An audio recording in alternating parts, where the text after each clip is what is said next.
Welcome to today's free webinar hosted by REI Sistem Indonesia Group in collaboration with Foundation FSSC. My name is Sarah and I'm delighted to be your host for this special session. It is truly wonderful to see so many of you here with us, even though we meet virtually. Thank you for making time to join from different countries and time zones. Today, we are excited to learn more about the FSSC 2000 standards and its benefits. Okay, before we begin, maybe let's capture this great moment together. May I kindly invite all participants to turn on your camera so we can take group photos on Zoom. And I'll wait until the participant ready.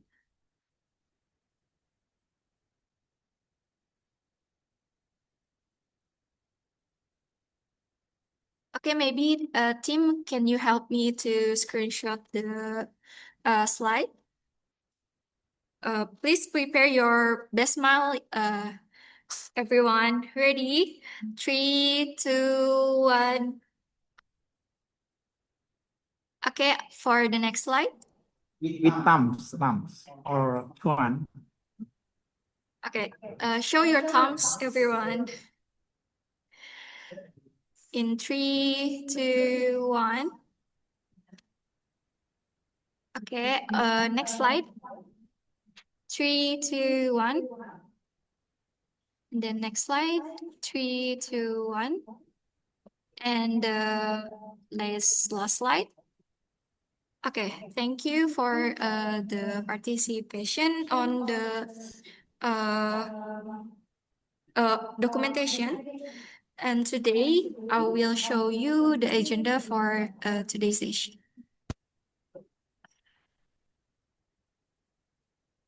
Okay, REI Sistem Indonesia Group, alongside with FSSC Foundation, is collaborating through this webinar to deliver FSSC Implementation and Development Program. And the agenda for today is there is opening speech, and then FSSC overview, and then delivery material, and then there will be interactive Q&A and quiz, and then closing remark. And then please also take a moment to fill the attendance form posted in this Zoom chat and note that the webinar presentation materials will be shared at the end of the session. So we encourage all participants to stay until the close. Okay, maybe the attendance form is already in chat. We can move to the next session. To officially open our session, we would like to invite the representative of REI Sistem Indonesia Group, Mr. Edi S.S. Koto, to deliver his welcome remarks. Mr. Edi, the floor is yours. Okay, thank you very much, Bu Sarah. And thank you, everybody. And thank you very much to Mr. Divi from FSSC. Thank you very much, Mr. Divi, for your time today from FSSC. I'm as a management of REI Sistem Indonesia Group. Thank you very much to FSSC Foundation because we have a long historical relationship. As I know, I go to Netherlands in 2019 in FSSC office to make agreements to support FSSC in Indonesia. And today, thank you for your participation in this collaboration webinar by REI Sistem Indonesia Group and FSSC Foundation. Yeah, the importance of the FSSC 20,000 standard. Yeah, we hope every company, every corporation here, maybe sorry, I cannot tell or yeah, say to everybody. Thank you. Maybe a lot of company here.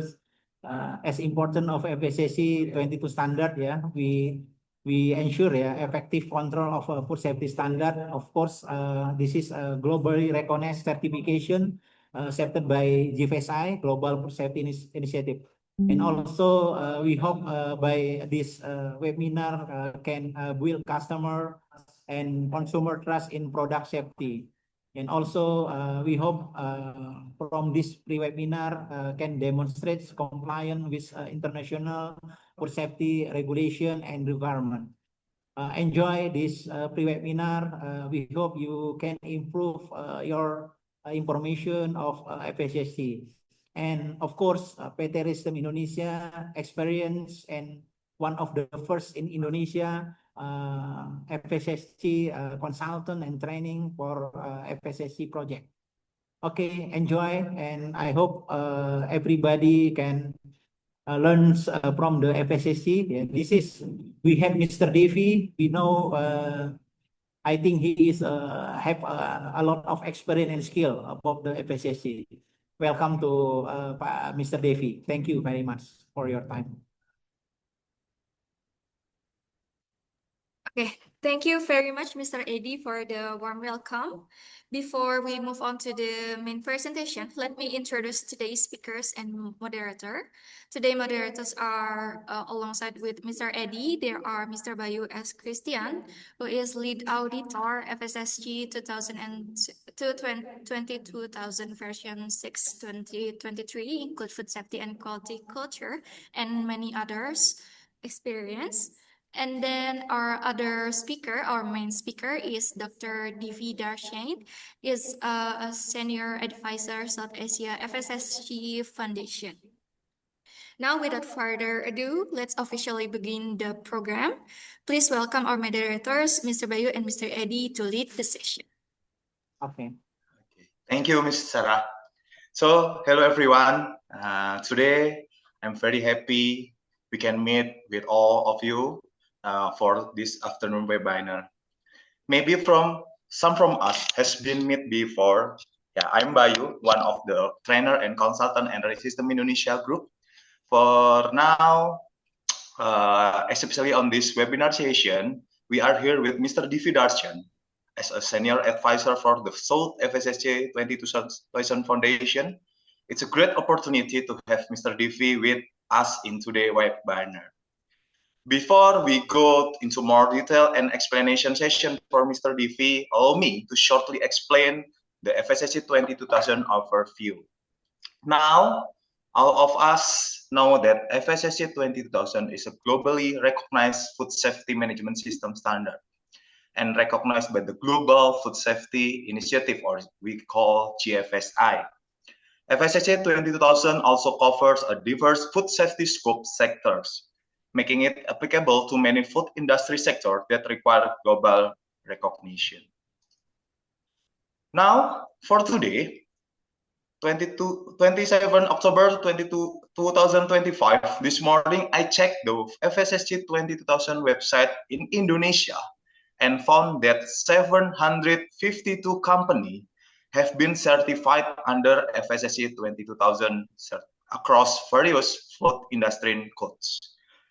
If we compare to several Southeast Asian countries, Indonesia has second ranks in the terms of the number of FSSC certificate company, with Thailand country leading the way with 831 company, Vietnam with 540, Malaysia 518, and Philippines 307, and Singapore with 161. So in Indonesia, we're second ranked in the Southeast Asians with FSSC certified company.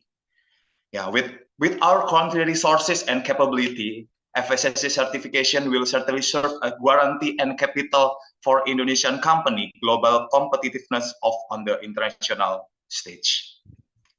And then if we can also see the following statistic in the official FSSC website showing that from 2023 to 2024, development in Asia increased by 13% or 16,954 new certificates. This is extraordinary growth data that demonstrating the FSSC has become prestigious global standard and has strong credibility as force for ensuring food product.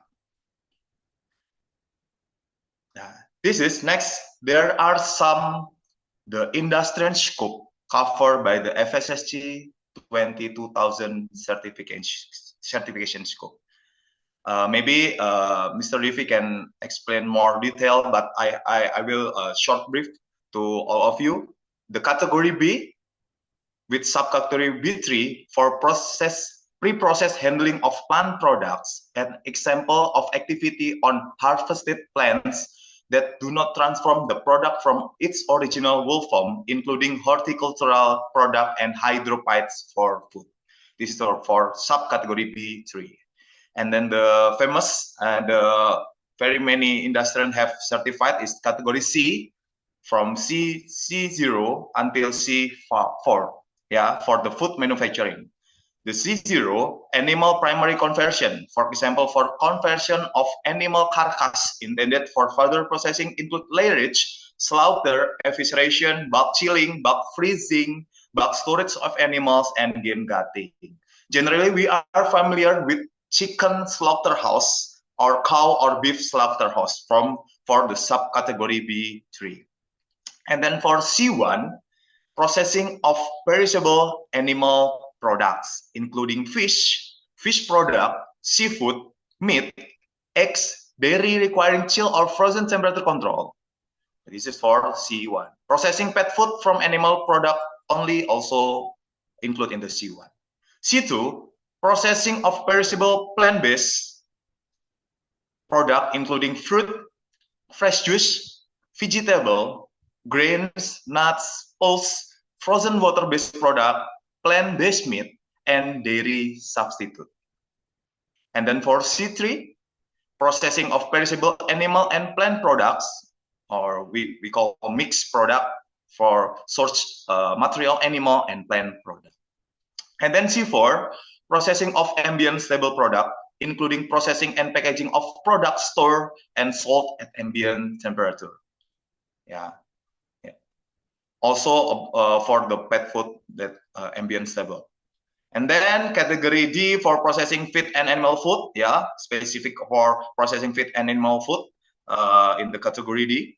And then category E for catering and food services, example for central kitchen process on hotel, restaurant, food trucks, institution, workplace, such as school or maybe factory canteen, including retail with the on-set preparation and include reheating of food event catering, coffee shops and pubs can use the category E. And then for category F, there is two, F1 and F2. F1 for retail, wholesale, e-commerce, includes storage and provision of finished product to customer and consumer. And then for F2, for brokering, trading, and e-commerce, include buying and selling product on its account without physical handling or as an agent for others of any item that enters for the food chain. For the yellow highlight, it's the new for FSSC version 6, yeah. So this is the new scope that can be certified for company. And then category G for transport and storage services include perishable and ambient control for specific material. Yeah, include the relabeling and repackaging. This is the exclude open expose the product material. Also include for storage facility and distribution vehicle for food packaging material will be in the category G. And then category I for production of packaging material in contact with food, feed, and animal food may include packaging produce on site for use in processing. And the last in category K for production of biochemicals include production of food and feed processing aids. Additive include flavor and vitamins, gases, and minerals. Also production of bioculture and also enzymes can use the category K. Okay, next. Yeah, when you commit to implementing the FSSC 22000 scheme requirement, the three components outlined in the slide must be implemented. The first, food safety management system implemented through ISO 22000 with a total of 10 clauses in the version 2018, latest version. And then the second, the PRP implemented through the ISO TS series and the the last of the FSSC 22,000 additional scheme requirement with 18.18 clause. Maybe this is the overview for ISO 22000, which also implement the high level structure. Maybe we understand that in the 2024, there is update issue and also include in the board of stakeholder decision list FSSC updated as September 2025.5 ISO published amendment of the current ISO 2018 in the 24 February 2024 to include the requirement of the climate change in clause 4.1 and the addition of a note to clause 4.2. This shall be updated, include in the FSSC 20,000 version 6 audit. So for all of you and in the company, please analyze and identify the climate change issue in the clause 4.1 and 4.2 that impact to operational and food safety compliance. And then for additional requirement, here's the listed 18 additional requirement of FSSC 22,000 that you must pay attention and to ensure compliance with. Starting with additional one, how you manage the procurement of goods and services, management of service and purchase material, and then the second, product labeling and printed material, and then how the third, ensuring and consistently mitigating the food defense threat across all area of the company. Fourth, how you ensuring analysis and control of food fraud in raw materials, auxiliary materials, supporting materials, and additive that used in operational process. The rules, the five is the rules of using the logo FSSC shall be considered as there are several provisions for using the FSSC logo that must adhere to. And then the six about the allergen control, how we implement the management of allergen, that also be reviewed, including how each company conduct analysis and assessment related to allergen materials, potential contaminant from the process and environment, and process to ensure effective allergen controls. Personal awareness training also must be considered. And then the seven, regarding environmental monitoring, FSSC 22,000 issue additional requirement and guidance for company to establish effective program microbiological contamination control and determine the zoning, to ensure the high risk-based approach to maintain the effectiveness of cleaning and personal hygiene practice in processing area. Next, the eighth requirement is how the company develop a food safety and quality culture. Commitment is not limited to just one aspect. Practical and easily applicable aspect must be considered so that all employee and stakeholders with the company can implement a food safety and quality culture effectively and consistently. The announced audit process is also part of ensuring the implementation of a food safety and quality culture. And then regarding the quality control, how the company established standard process parameter for product release, including a quality plan, standard waging control, and the quality department assurance that client clearance and pre-inspection process are carried out before the start of process or change over batch or product. Next, the 10th section concerns the regulation for transportation, storage, and warehousing, which relate to ensuring the condition of vehicle for both packet or bulk transportation. A verification process is in place to ensure vehicle readiness before loading, and also ensuring the consistent stock rotation. Use FIFO or FIFO is also a mandatory requirement that company must be met. And then the 11th, hazard control and measure the prevent cross-contamination. And then PRP verification is conducted to evaluate the effectiveness of the PRP program. Product design and development new product to ensure that every new product from the proposed development review, formulation process, selection the new material to the trial process is conducted taking account into resources requirement. How we evaluate the resources requirement, the impact on the food safety management system, and also the compliance with regulation for the new development product. Additional 14 about the health status for category D, fit and food for animal product, pet food. And then additional 15 regarding equipment management. Company must conduct analysis and the identification to ensure the hygienic design of equipment and machinery is met to minimize cross-contamination from the use of inappropriate machine and equipment. Every new machine and piece of the equipment must also have the commissioning report to validate that the new equipment and machinery are ready for use and in a hygienic condition. Additional 16 for the food and loss and waste. As a part of sustainability development goals, food companies are challenged to have programs, objective, and commitment to eliminate and minimize the potential for food loss and waste that can arise in their operational processes. Control for byproducts must also be clear to ensure there is no misuse of product non-conformity for human food. And then for the additional 17, regarding communication requirement, company must have a control mechanism for internal and external communication, especially in the event of an incident related to product and legality. The company must notify the certification body within maximum of 3 working days so that it can be confirmed immediately and appropriate handling can be taken.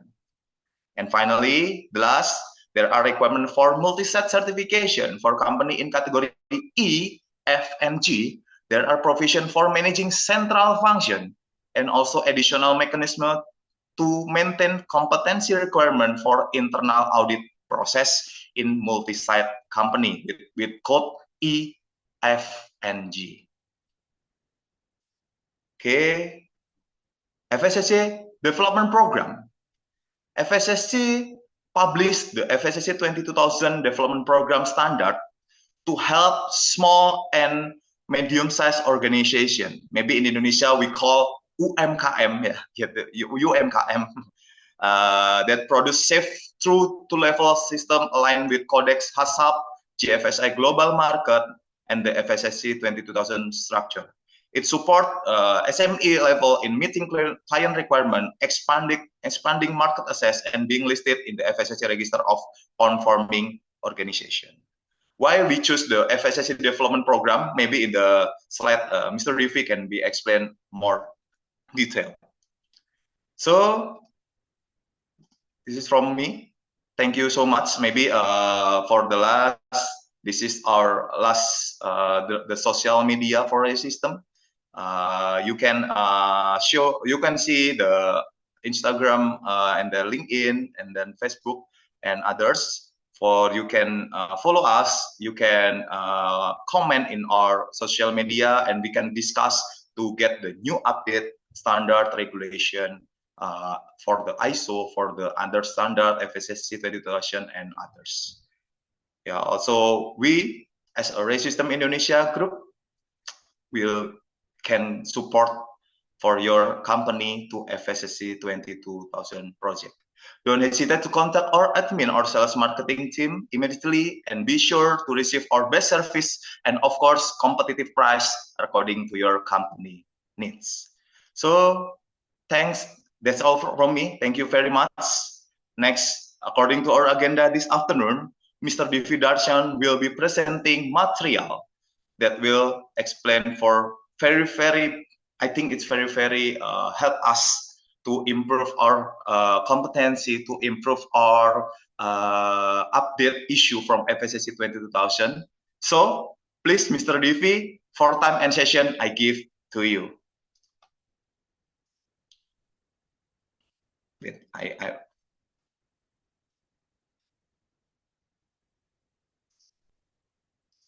Okay, I already unmute your account, Mr. Rivi.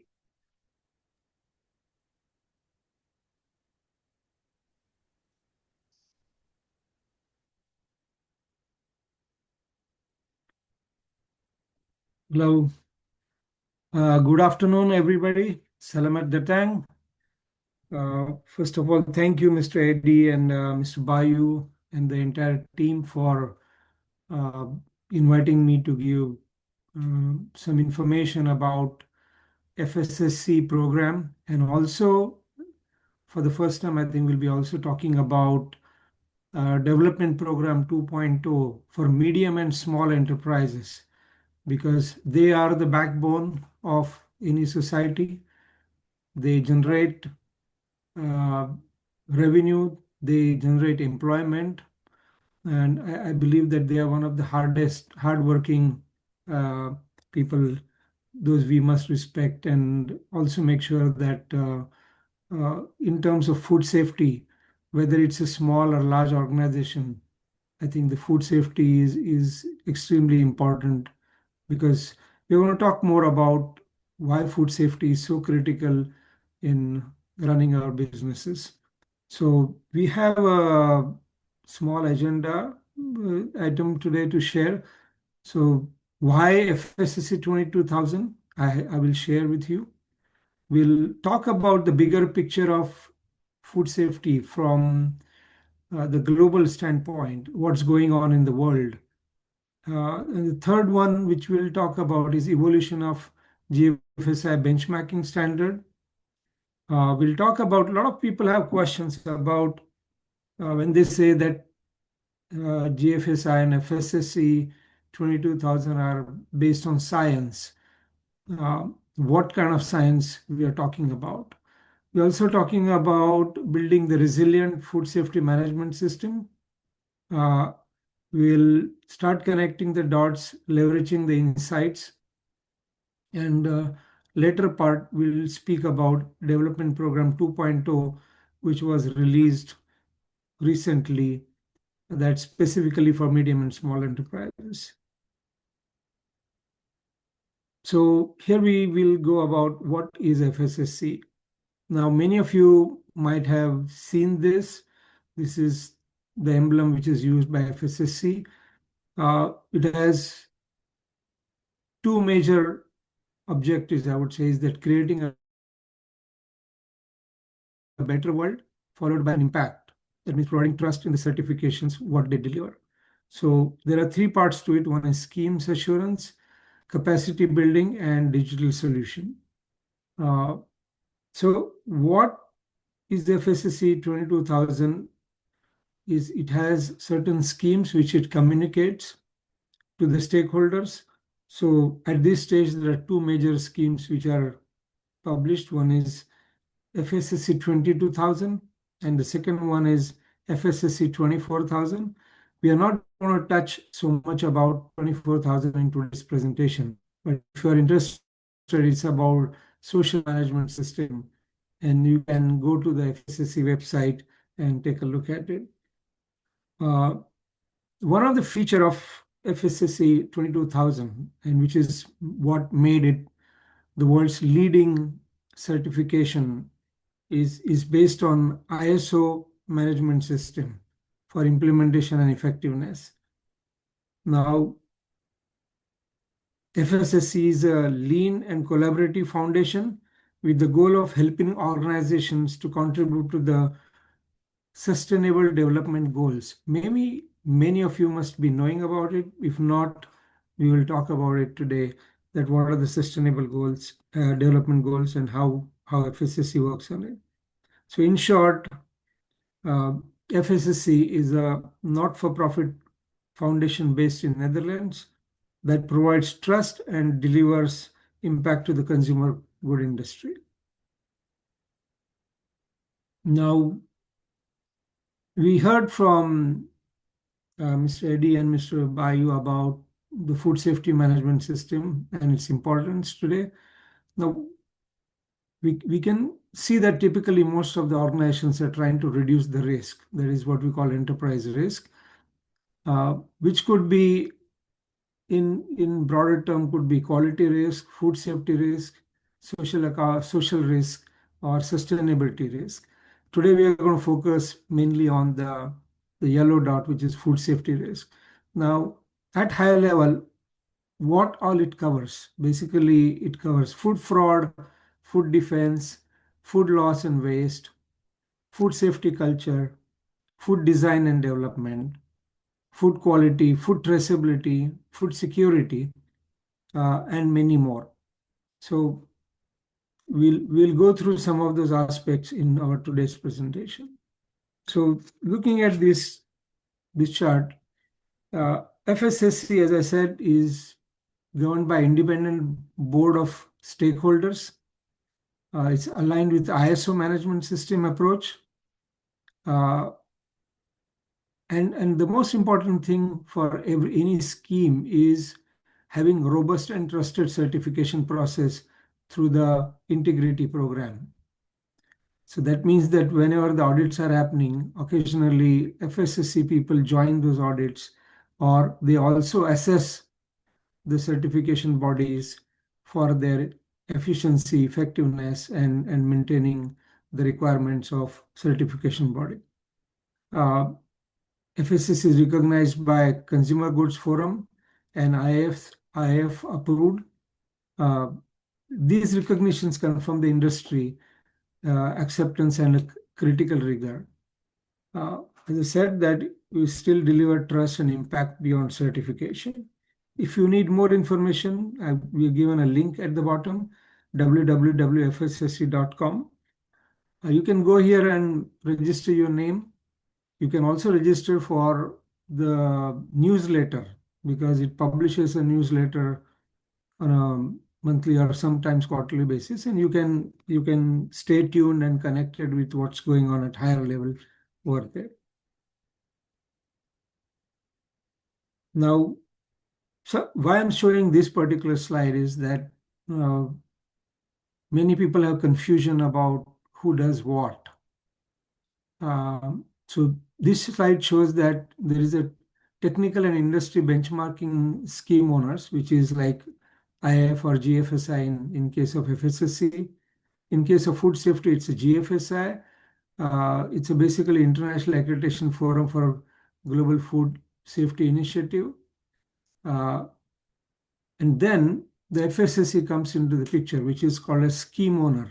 That means this documentation, what you see on the FSSC website, is built by FSSC, taking information from or requirements from GFSI as well as ISO, and if it feels any other relevant PRPs from the international scene. Then there are accreditation bodies. You typically, if you are a food manufacturing company, you do not deal with the accreditation body. You deal with the certification body. That means they are the ones, those who have certified auditors to conduct audits of the organizations against a specific scheme, which is the FSSC scheme. And you can see that then they certify the organization as they go and assess them for the efficacy. I hope this picture is clear, because many people have this question. Now, when we say that FSSC has a harmonized structure, basically it's 100% aligned with ISO management system standard as in terms of structure, focus, and drive continuous improvement in an organization, resulting in a high impact management system. And that's the critical part, is continuous improvement here. Now, ISO management principles, according to the harmonized structure, ensure that the robust and effective integrated management system. We all know, you can see at the center, plan, do, check, and act. So it's given a different name: plan, integrate in management system, evaluate, and review and improve. So it's basically a PDCA cycle, which is integrated into the ISO. So this cycle is exactly implemented is incorporated in the FSSC standard. Just wanted to share that why it has become the world's most popular scheme. So I was checking the number yesterday. Maybe the numbers would have changed today. FSSC 22,000 have 39,665 certificates as of now. I think Mr. Bayu explained how many are there in Indonesia. I see there is a tremendous scope with the food industry. If you all adopt this, it is going to be, you will be part of this global system. And if you're already part of it, thank you very much. So we have more than 150 partners, which are certification bodies. It also works with ISO, GFS, IFS, and WPO. And you can see that on the right-hand side, we have this scope which is given. Retail, wholesale, trading, brokerage. I think Bayu has explained it in more detail. I have another slide coming going forward. So basically, we also have a global representation. I'm going to share you what is the percentage of those 39,000 certificates what you have seen. So Asia is called as the food factory of the world, basically, because two reasons. One is 2/3 of population lives there. And secondly, because of the agroclimatic conditions which are suitable for growth. I think there are a large number of food processing companies in this part of the world. So you can see the reflection that almost 45% of global certifications are coming from South Asia, what you could say, or Asia. Now, this is about a particular document. In case you are familiar with it, please forgive me, but in case you're not, this whole document, you can go to the website and download it. It's free. And basically, the scheme is recognized by GFSI, trusted by global food supply chains. If you see, many large corporations have adopted them, including medium and small enterprises. It has a strong integrity program. It supports sustainable development goals for responsible consumption and production of food, and the public register and digital solutions to enable enforced decision making. Now, at any given time, you can see that if any particular plant or operation is certified in a specific country, you can go to the website and see the public register. You type the name and you'll be able to see whether a specific company has been approved by or is issued certificate by FSSC. So here, I'm not going to spend much time. I think Mr. Bayu has done an excellent job in explaining. But I just wanted to share with you that there has been some change that basically in version 6, the FSSC added animal primary conversion, the slaughterhouse, that is C0 as a new category, pre-process handling of plant products, which is B3, fruits and vegetable packing houses. Third, we can see is that trading and brokering is added in F2, and FSSC removed the two scopes. One is the farming scope, which was there in the past, and the second one was that there was a separate scheme called FSSC 22,000 quality, and that has been removed. Now, quality has been integrated as a part of FSSC 22,000.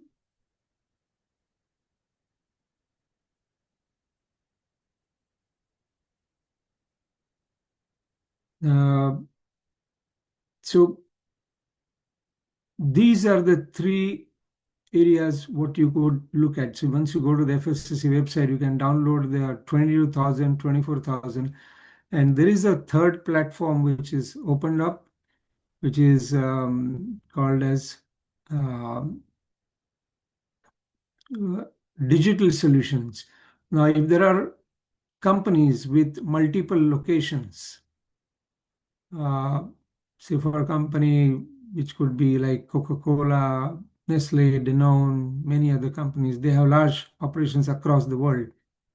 If they want to see the combined reports, or summary reports of all their operations, or if a company in Indonesia is having more than 2, 3, 5 operations, they can see all their summary reports through these digital solutions. This is the new feature which is being created by this thing. And as I said, that besides the scheme documents, there are translations available. Right now, it's not available in Bhasha, but many other languages. There are guidance documents. Some people require more information about implementation of certain programs, and they need a deeper insight. So the guidance documents are very, very popular. You can go and download them, or you can engage REI to do the training for you on those. Brochures and videos are also there, some small amount, and then general newsletters which are published on a quarterly basis. Here are some of the example of the documents. You can see that how you can download some of those programs or development programs of FSSC, where you can see, for example, the first one on the left is if you want more information about transport and storage, how to implement. You don't have to go through the full FSSC 22,000 documentation. You can go here and see whether it is applicable for your part of the industry, and then go for the certification. So now we're going to talk about the big picture. So those who are aware or may not be aware, here is what is called as Sustainable Development Goals. And these are published by the FAO, and basically the Codex Alimentarius is working on some of these areas. So one of the high-level goals is to work on no poverty, zero hunger, good health and well-being. Because if you are implementing food safety management system, it's not only protecting your consumer, making sure that your company also has lesser liabilities, but as a larger goal, these are some of the larger goals which are achieved through implementation of food safety. You can also see that responsible consumption and production of food is item number 12. Those who are interested, I think, can go to the link which I have given below, Codex Alimentarius FAO WHO, and read more about it. There is a large focus going on in terms of reducing the food waste. We're going to talk a little bit about it today. Now, how the Codex is working on some of these goals. I've already spoken to you. I would wish you go through it at your leisure. So when we looked at the global impact of what the food does to right from the farming to the retail and to the consumer, we are going to look at what's happening in today's world in terms of why should we look at food safety from a different perspective. Now, what we call it as the humans have been constantly evolving, there is a disruption is fundamentally changing the world, the way it works. Like what we have been seeing now is the new wave of artificial intelligence, correct? So that's another area. So there is 3 major changes which are happening to our world at this stage. What we call them as the 3 primary forces. One is the technology. These advances in technology have been disrupting the business models. Now, like Internet of Things, virtual reality, AI, robotics, blockchain, quant-C, and genomics. These are all impacting this thing. Now, the question is, somebody asked me about genomics. Basically, if you see the new Nobel award, which was given last year for CRISPR technology, which allows the gene editing, which is becoming easy to make it more resilient, grains, crops, and it could be many, many things. Second is that globalization. Now, in the past, people were eating local foods. What you're seeing now is that almost all global food is available to you. In the past, pasta was only in Italy. Now it's in our houses on this thing, or pizza is in every house. So I think your food has been traveling all across the world now. Also, the demographics. What's happening is the urbanization, what you see, maybe those who are living in the city have experienced that there's a large number of towers are being built in the cities. People are moving from villages to the cities, and this is going to continue for some time. Now, how does that impact food safety? So here are some of the things which are impacting us. We can see that industry is getting redefined now. The consumer has a power. With the phone, they can check the product, they can connect with the websites, they can see whether it is suitable for them, they can see the label information, they can ask questions, they can order online food. We can also see the future of work. Now, many restaurants have started using robots. We can see that. Now, one more thing which has happened is the customer is now highly empowered, because in the past he had to go and write the company about information, but now they can scan the product QR code, go and see what they want. Health is being reimagined now. People are controlling their food habits. They know what's going on. You can see the future of smart technologies are taking over. There's a major behavioral revolution which is happening because of, in the past, there were no cameras on the street, no cameras on the factories, no cameras anywhere. Now it's all everywhere. That's changing the behavior of the people. The people are focusing on sustainable planet. People have started accepting organic food, save the soil program, and many other, reducing carbon footprint. So these are all affecting the food industry now. And of course, the urban world which is being created, instead of horizontal living, now people are living in vertical towers. The food requirements are different, delivery systems are different. We can see that food being delivered in a few minutes to you now. So what does a typical food supply chain looks like?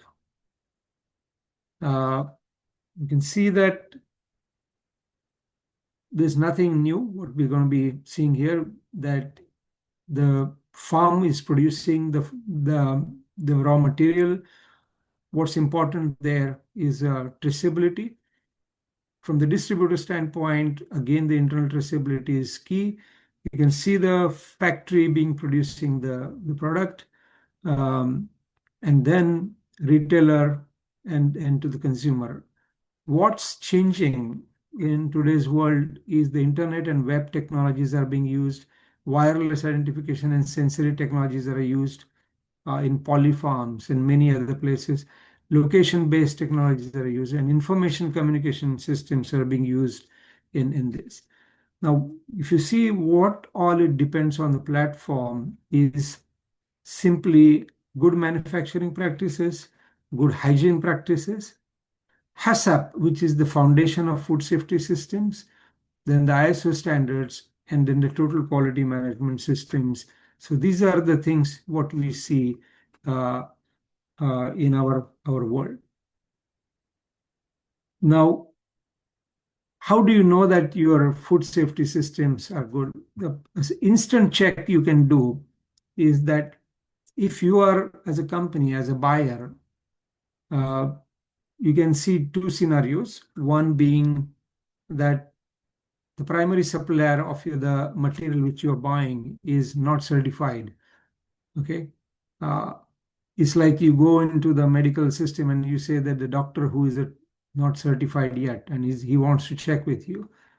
You're not going to be very happy with it. And then there is a primary supplier which is certified. The second point is that it's not only sufficient for some organizations to see only primary supplier, they also check the secondary supplier, because what he's supplying to your primary supplier is also equally important. And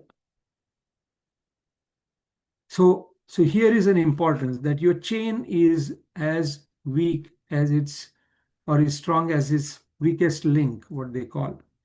So the food safety management system may not be as strong unless your suppliers are certified. So many organizations nowadays are asking their suppliers to get certified to FSSC or whatever equivalent standard.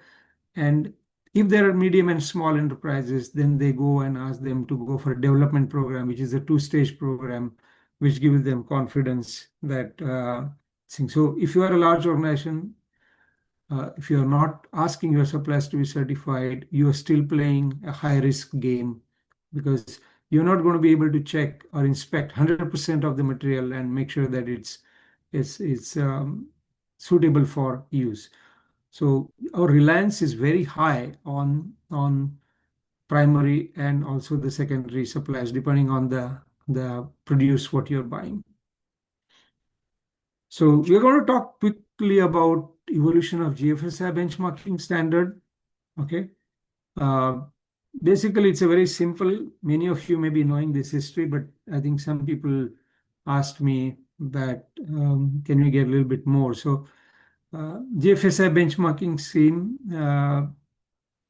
if you see the version 7.2, the focus there was auditor competency, full supply chain coverage, introduced mandatory auditor exams to bring their qualifications. Specifically, they wanted to see that the sector-specific knowledge is there to the auditors. Added the scope of catering and retail, strengthened recognition across the food supply chain were there. In 2020, benchmarking requirements with next version came with focus on alignment with global standards and modernization, full alignment with Codex Alimentarius and ISO 22003, introduced requirement for food safety culture. This is the year when food safety culture was introduced. Emphasize hygiene design and impartial audits. And then in second subversion update, governance and remote auditing. I think this is the time when the pandemic hit and there was a request where whether we could be maintaining our certifications through the remote auditing. A stronger governance rules, certification program owners, and then you can see that enable information and communication technology for the audits, reinforce assessment of food safety culture in organizations. So here is the 24 version. The focus was on global harmonization and process clarity, fully adopted Codex ISO, streamlined eligibility criteria, and a benchmarking process for the scheme owners, a stronger integration of food safety culture and guidance on multi-site. So a lot of people went for multi-site verification, especially the companies, those who have clusters, what they call in industries. In 25, transition period and adoption timelines were changed. Application for recognition under 24 version was open, and then previous version remained valid during the transition period. So this is what exactly happened. So GFSI, when we say that evolution is based on science, it has strengthened the auditor requirements to build the confidence, emphasis on food safety culture, support for digital and remote audits, and streamline and harmonized processes. Now, when people say it's a science-based standard, how do you explain that? So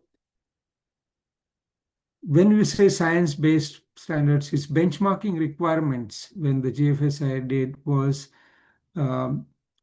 based on following criteria. And you can see that the criteria is like they take into consideration the microbiology, which is a science, toxicology, which is a science, food science, risk assessment, which is on the foundation of principle of risk assessment, food hygiene, process control. So these are the things which help ensure that the food safety practices required by the programs are scientifically valid and effective.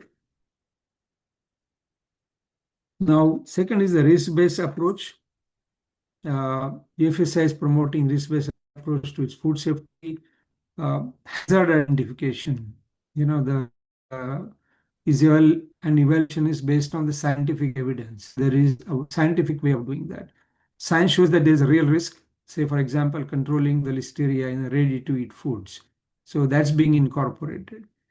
So HACCP, those who are familiar with, which is the foundation of food safety, which is again, the HACCP principle are based on the science based method which are used worldwide. Now, it also uses the international standards. So it's aligned with the Codex Alimentarius.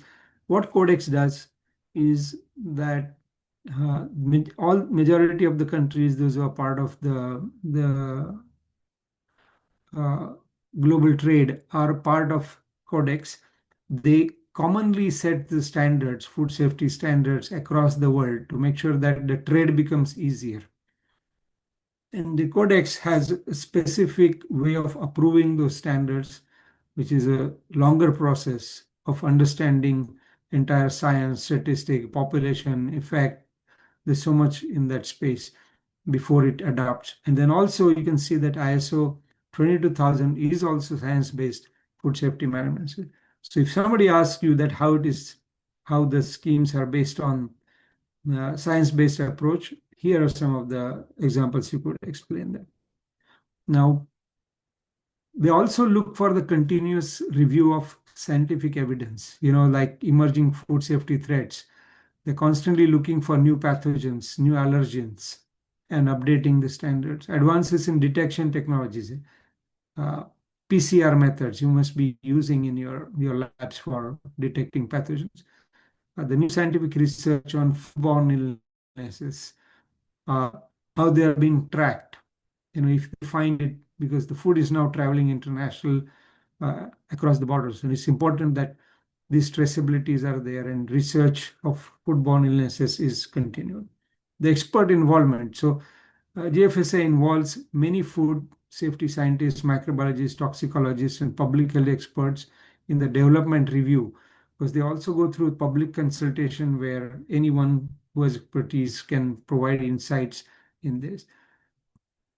So in short, GFSI uses science-based standard by requiring scientific programs to be grounded in scientific methods, promoting risk-based approach, which is HACCP, aligning with international science-based standards such as Codex and ISO, updating requirements based on emerging science, and involving scientific experts in the process. Now, many people asked that, can you build a resilient food safety management system by implementing ISO-based programs or programs like FSSC 200,000. So based on some of the industry experience over a couple of decades, we've added some of the additional information for you. Now, when you see these two pictures, I think it's very clear that the one on the left will be chosen. Clean apple with no visible defects. It looks good from the quality standpoint. The other one, which does not look good, is based on his experiences, and the person will not pick up this one. Now, this is a visual decision making, but in case of food safety, there is much more beyond the visual. This thing.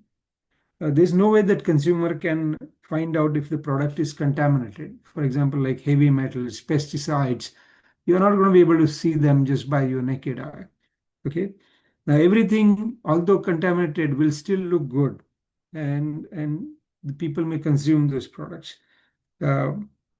Typically, the loyal consumers, if they get a bad quality product, they will forgive one time because they are loyal to their particular product or brand and continue to buy the product. But many consumers will, if they get harmed, okay.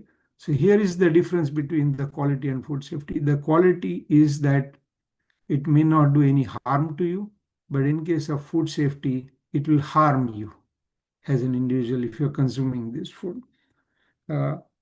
And then if this people have always, when they have experience, they will communicate with the people, and or they will stop buying. They will, in today's world, they will start going onto the social media. Correct. So here is a quiz for you, that out of these 8 noodle balls, there are 2 of them which are contaminated. Let's see that in 5 seconds if you can detect them.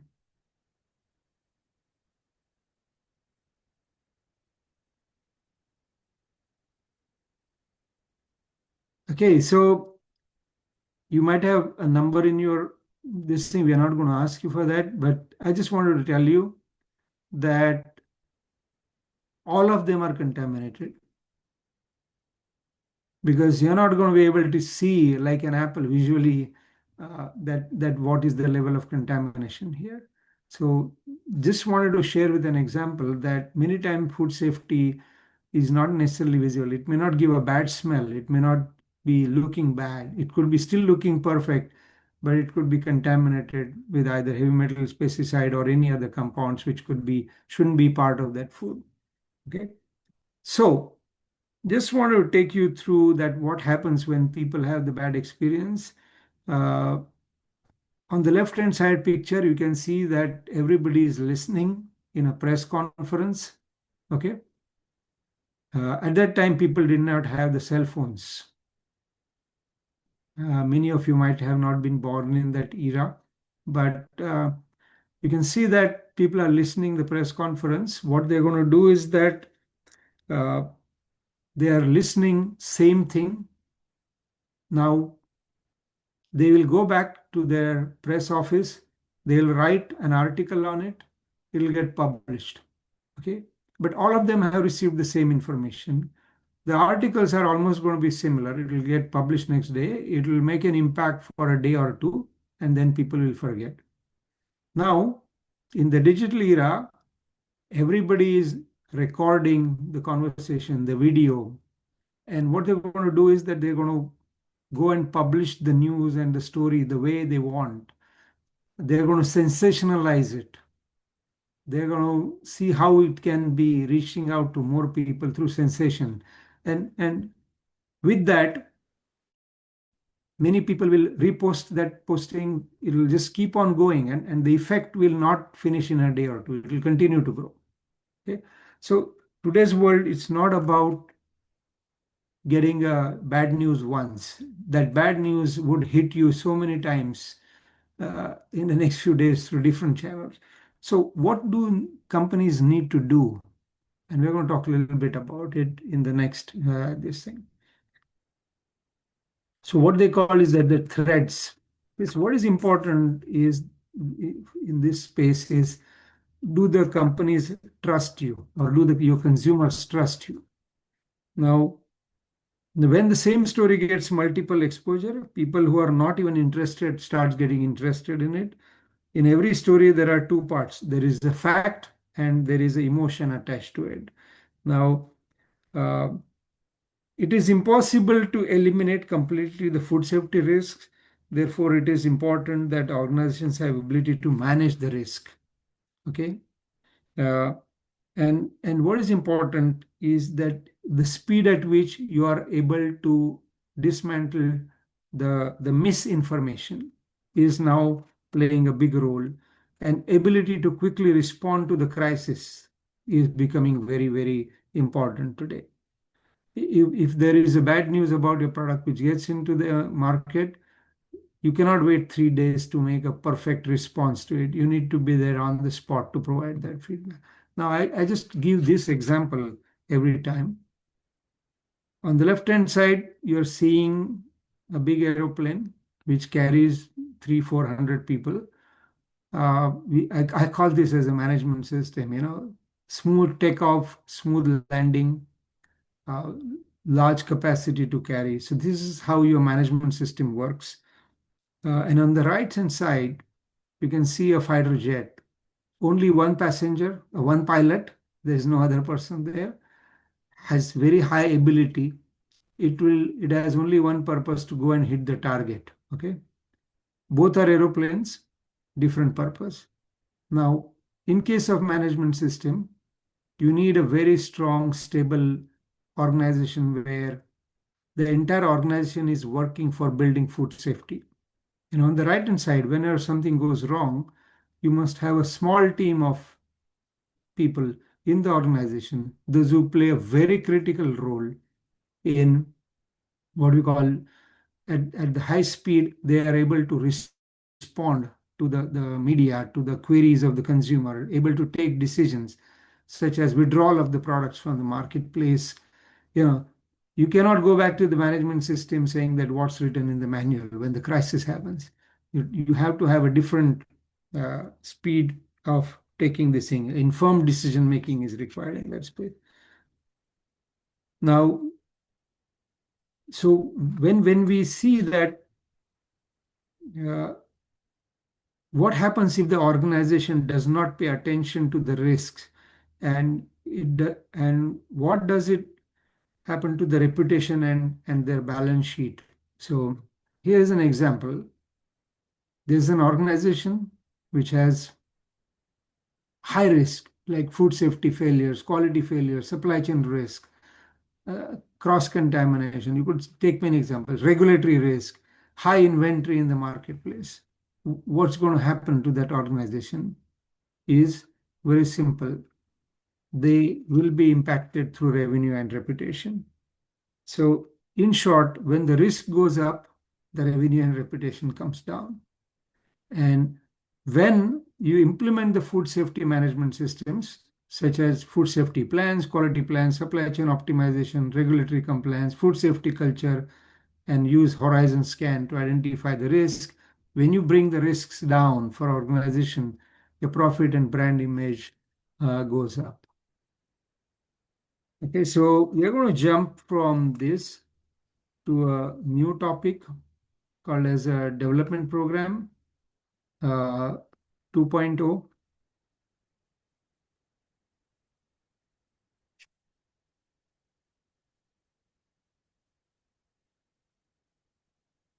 So recently, FSSC changed, means some of the requirements of development program. It used to have a version 1.0, it released 2.0. What you're seeing here is that it extended the scope to include category G, transport and storage, and category I in packaging. So if you are a refrigerated transportation company or even a food transportation company, food delivery companies, they can get certified now. They changed made the conformity assessment duration from 1 day to 2 days now. Provide support materials such as guidance documents, trainings, and webinars. Increase program awareness through marketing, and then gain program acceptance through specific organizations and the market. So if you go to the company website, you will be able to download the program 2.0. There is also a small video which will explain that if you're a medium and small enterprise, how you could get started. Also, you can contact REI team. I think they'll be able to help you provide certain training to get prepared for this implementation.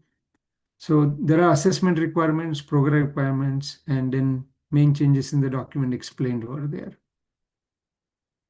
So what are the changes? Now the scope covers food and feed. B3CD is the one which is newly added. Catering and food service is added. Packaging is also added. Retail and wholesale, F1 is added, and transport and storage. So if you are any one of these companies, then you can now go for additional scope in your area. Or if you are a supplier to a large company and you don't have a management system program, this is the most ideal program you could have in terms of implementation and get started. So this is a two-stage program. And the first stage itself is so simple to build the culture of food safety in the small organization or medium-sized organizations, followed by one single audit. The most interesting part is that when you go for a development program, you pay only for the auditor fees. The certification fees is waived by the FSSC to promote food safety in medium and small enterprises. So I recently saw that there are large number of small and medium organizations in Latin America. They started going for these development programs because that brings them the confidence. Many retailers accept them on their products on the shelf, having even a development program. They don't even need to have the full system certification. You can achieve the certification at later stage when your organization matures. So as I mentioned, that version 2, the aligned to the one conformity assessment, no need to this thing. So if you have a medium or small size plant, a single auditor can do the assessment at stage 2 and give you the compliance. HACCP is fully integrated. So whether you are small or medium, these are the foundation principles, including critical control points, OPRPs, and the decision tree is required. Now, requirements based on the document structure. So in the past, it was based on Q&A questions. Excel sheet now is perfectly aligned with the FSSC requirements. So what has been added into version 2.0? Food fraud mitigation, strengthening contamination and control requirements, traceability requirements aligned to sectors, including specific tests if they are needed to be done, and the documentation requirements have been clarified. So if you are a medium or small enterprise and you want to see that how far or how good you have an informal food safety management system, you can download the checklist from FSSC. You can go to REI System for getting their feedback, training on HACCP and many other things what they provide. And you should get started on this in case you are not started. So the 4 areas where it changed: scope and the levels, assessment duration, assessor competency. So do not feel that some junior inspector or somebody or assessor will come. So there is a minimum qualification and the requirement which is required as an assessor competency.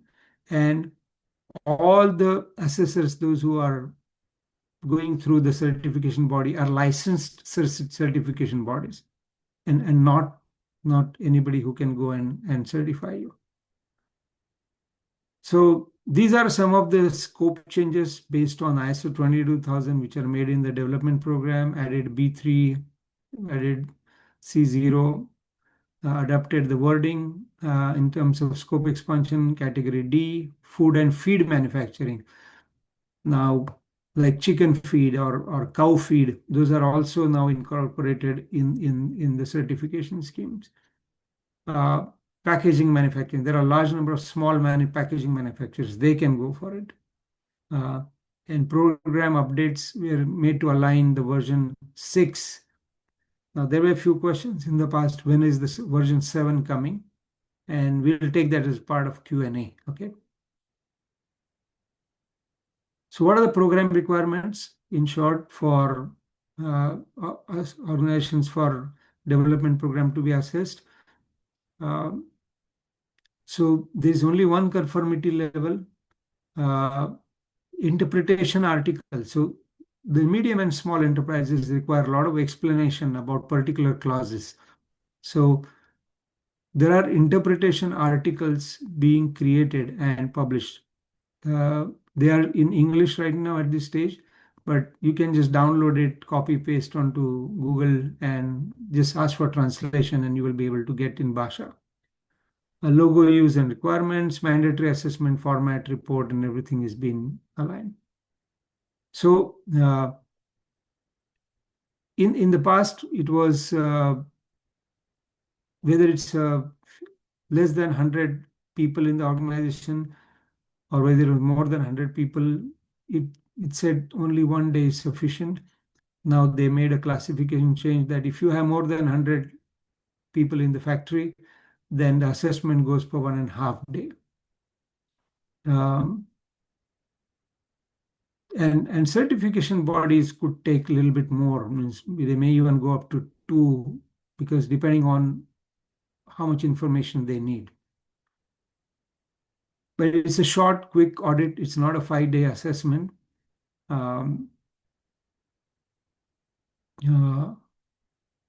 So you can see here requirements for the upgrade have been added. Requirements for additional assessment documentation is added. Updates on contract include notification on serious situations. So in case something goes wrong in the organization, they must inform FSSC as well as whom they are supplying to, or so in the past it was not required, but now it's being made mandatory because you're dealing with food. Food safety is a non-negotiable. It's not similar to the quality. It could harm the people. So requirement for the conformity assessment bodies, who can do the assessment? Of course, the license certification bodies only can do it. But if you need a pre-assessment to be verified, I think REI is the good organization who can help you implement this, to see that based on a checklist, what's your readiness, what training levels. You should join their HACCP training and many other guided training programs which are provided by them.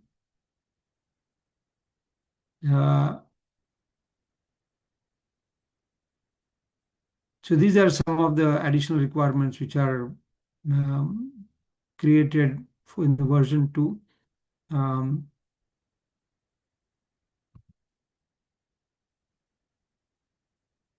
So as I said, that it still requires the certified auditors with competency in specific areas, and this conformity assessment is as good as having a full regular certification. But of course, you're not implementing all the parts of it. Therefore, you may not get the full certificate, but at the stage of conformity assessment, you would be issued a certificate, conformity document, and which can be seen on the public register. So if you want to see which companies are already certified, you can go onto FSSC website, look into development program certifications, and you will be able to see the organizations those are doing. This program is getting very popular now for medium and small enterprises. So additional assessor competency requirements have been added. So the assessor, the auditor, will need to have training on food defense, food fraud as a part of requirement. Also able to see the second and third party audits that include HACCP and PRPs, and also packaging assessors requirement have been specifically added. Now that is a part of qualification. Now, here are the competency requirements for the assessors for development program: higher education in packaging and discipline, qualified development program for food assessor, technology training, and also 2 years of full-time work in quality assurance experience in food safety activities. So you cannot have a novice auditor assessing the factory. So it's still a robust program. From the technical expertise standpoint, they should demonstrate experience with subcategory which they are going to assess. At least one assessor in team holds that category assessment. And here are the B3, D, E, F, G, and K, where the requirements for 3.3 above cannot be met. At least one assessor in the team shall have a qualification in that particular category. So if a person who is trained on dairy and is going to go an assessment of fisheries, then at least one of the assessors should have been having experience, demonstrable experience in that particular category. Now this allowance does not apply to the category I, that requires that auditor must have full competency. Now, technical expertise include the assessment team, table in the assessment report. Now, there is something called as technical reviewer. So there are requirements for technical reviewer in terms of experience, what they need to have, and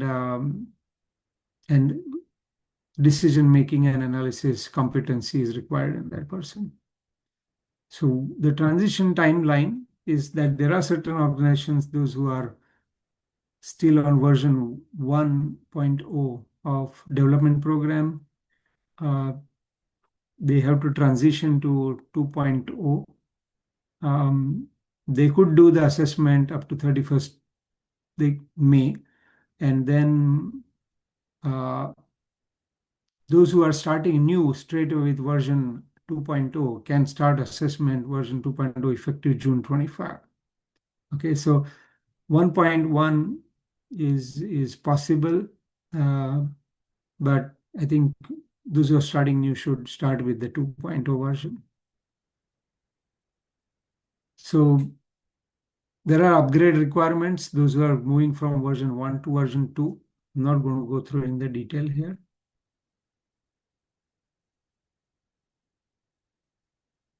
So some of the guidance documents are available in specific language. If you feel that a specific cluster requires it, you could be able to translate them into Bhasha if you require it. So what are the key learnings today? Science is evolving and the food safety standards will continue to evolve forever for better things. Technology and globalization demographics will continue to play a very big role. Enhance the food safety through elevation of your supplier standards. And if you are a supplier to another company, you could begin the process here. Invest in the digitalization for a better future. That's what we see that in future many companies will be in this space, collecting the data, making informed decisions. Measure the impact of your food safety management system. So the smallest way of measuring the impact is that, if you have a factory, are you measuring the food waste in your own organization?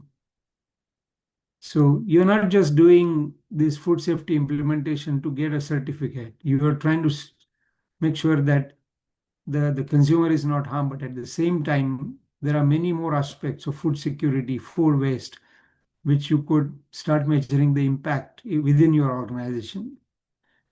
Because a lot of times the question gets asked, what value has it created by implementing food safety management system? And you can have a proper measurement and impact by building certain metrics into it. And build a stronger incident management and crisis resolution system. As I gave an example about the jet and the plane.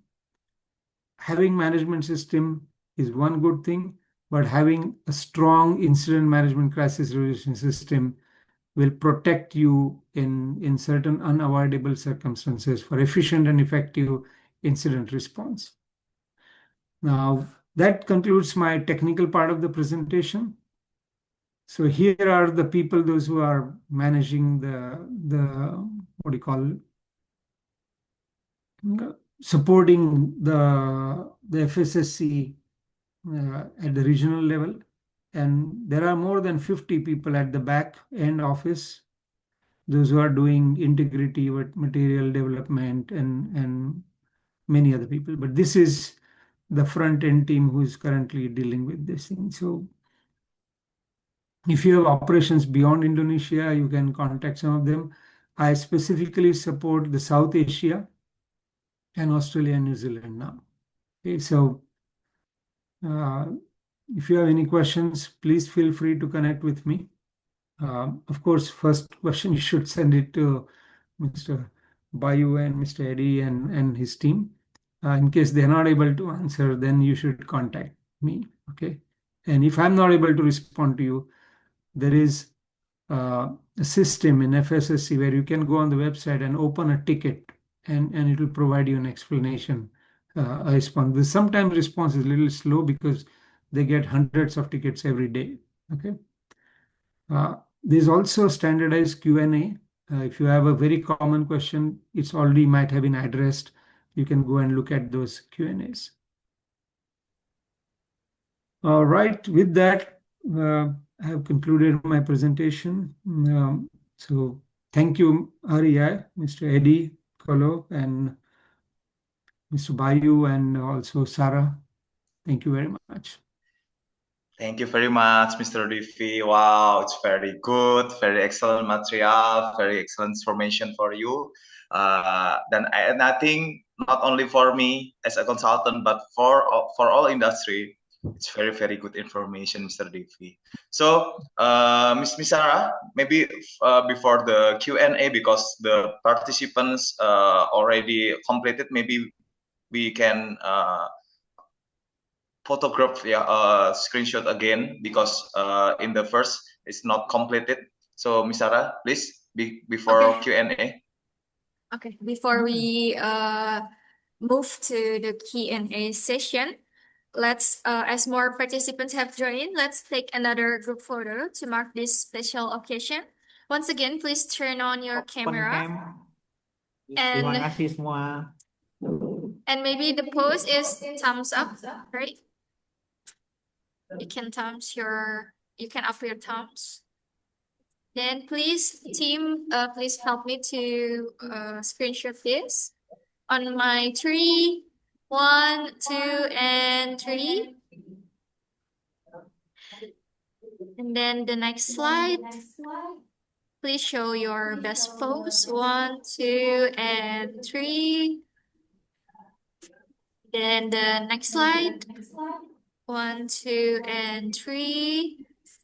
Wah, sabar ya, luar biasa ini, ada 8 slide ini. And then the next slide. 1, 2, and 3. Jempol 2 juga boleh. And the next slide. 1, 2, and 3. And the last slide. 1, 2, and 3. All right.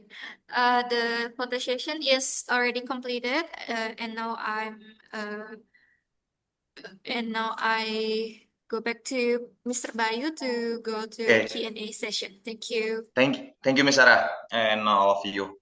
Okay, so we continue to Q&A session. In the Q&A chat, we have 5 questions. Maybe some question can be answered for Mr. Eddie as a REI System Management, and maybe some question, we will discuss with Mr. Divi related some question. So the first from the Mr. Andi Sofyan, for Mr. Eddie, can REI give the training on site at the Philippines? Maybe Mr. Eddie can answer it. In the Philippines.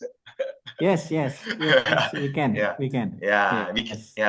Mr. Andi Sofyan, yes, we can support. So you can ask to admin and sales marketing to contact for furthermore. Of course. Thank you, Mr. Eddie. And then the second from the Mr. Tama from the company Lampung Putra Mahkota. There is 2 questions. The first is, with regard to concept of food safety and quality culture, do you think the implementation within our national food industry has truly reached at the level of behavioral compliance, or is it still merely a form of procedural conformity that lacks genuine internalization?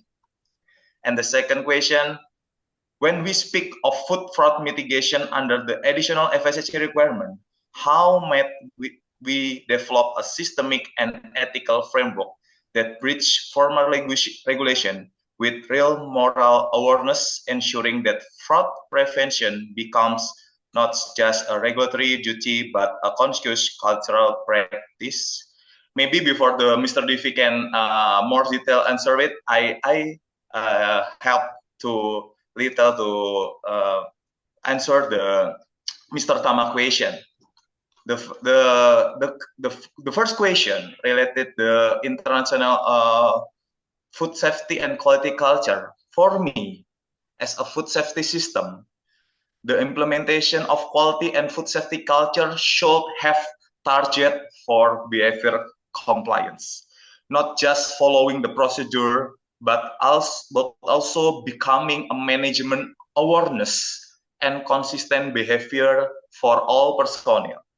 The challenge for the implementation, the new culture is not quick or short time, short planning, and not easy to change someone's habits that have been formed. Let's say the changing character, the changing behavior, it will take a long time. However, the right approach is needed for each industry to understand effective method that suit the demographic, the character, and the culture of each employee in each different region. We know in Indonesia we have the diverse culture, very many diverse culture. We have a country island that very many culture difference, yeah. And so the implementation in each company will be variative. So maybe for implementation food safety culture in Java Island, and then in the Sumatra Island, and then in the Sulawesi Islands, it can be depend variation.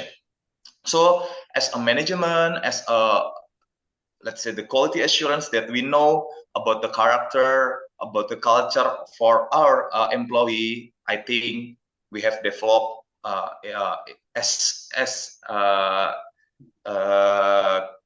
each character in the company. And then for the second, related to the first thought, I personally strongly believe that governments should participate in law enforcement in case of violation of fraud. We have several cases of food fraud in Indonesia, but we know the law enforcement is not yet widespread. I hope fraud regulation can become legal in Indonesia in the future, and all industry can comply with it. Maybe Mr. Rivi, you can edit, let's say, for the I think Pai, explanation you about the explained it very question. well. So I always give an example of different cultures. So we see that, for example, there are two types of restaurants we go. One is quick serve, correct? So when you go there, you don't have time. So first thing they ask is, good morning, what can I give you? And they will give you the food in the next few seconds. The only time which takes is transferring the money to you, correct? So it doesn't mean that they are rude to you, but at the same time, they don't have time because they have to serve thousands of customers, correct? So that's one culture. Now you go to a fine dining restaurant and you sit down with your family, and then the guy comes and says, what do you want? Instead of saying good morning, good afternoon, good evening, it feels very odd, correct? Because you expect that the person is going to say hello, he's going to talk about a few things. Before he gets into the menu, then he will explain you what's special today and all this kind of thing. So both are serving food, but culturally, the way they are communicating with you is one is very transactional. So when you go to a quick service restaurant, it's a transaction. But when you go to a fine dining restaurant, it's a more emotional connection. It's a more larger experience. So ultimately, we are going to eat the food, correct? But the point is, why I give this example is that every organization has a culture built, and it's important that the senior most management follows and builds the right culture. If they just believe that get a certification and forget everything next day, it doesn't do a proper implementation. Those organizations get into trouble. But they are making sure that resources are provided for training. They are making sure that the management says that, are we doing routine GMP hygiene assessments? Are we reviewing hazard plans? Are we working with our suppliers? Are we treating employees fairly? If there are any defects, are we creating good corrective action plans? These are all signs of good culture in the organization. So it's important that the senior management takes the food safety implementation system seriously puts certain benchmarks, then put some metrics around it, review them on a periodic basis, and take food safety as a part of serious business. That's where the culture is built in the organizations. I think you handled the second part of regulation very well, so I would not like to comment. Yeah. Okay, thank you, Mr. Rifi. So, thank you, Mr. Tama, for the question. And then the next question for Mr. Hasmi from the Nutri-Food.